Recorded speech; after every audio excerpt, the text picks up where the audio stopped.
Redmi Note 13. Meron siyang dead pixel. Ayan. Tinapakan daw ng kanyang anak.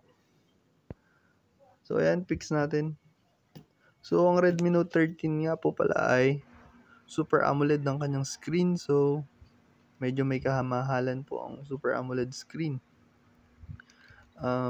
Sabi ng client, ayun nga, wala pa daw siyang budget. So, in-offer ko sa kanya yung TFT na LCD. So, pag TFT, mawala na yung kanyang fingerprint feature sa mismong screen niya kasi nga TFT na lang po ang ipapalit na screen, pero all goods naman ito, nagagamit na maayos pag pinalitan natin ng TFT. So, ayan, mas makapal nga lang yung kanyang bezel and then yung notch niya, camera notch, ayan, mas makapal din. So, ayan, na-replace na natin, nakabit na natin yung bagong screen. So, ayan, all goods na nga.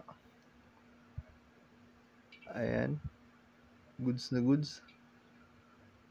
Supported pa rin naman siya ng 120Hz, pero ayun nga, hindi na ganoon ka vibrant yung kanyang kulay. So, ayan, balik natin yung loudspeaker, screw natin pabalik.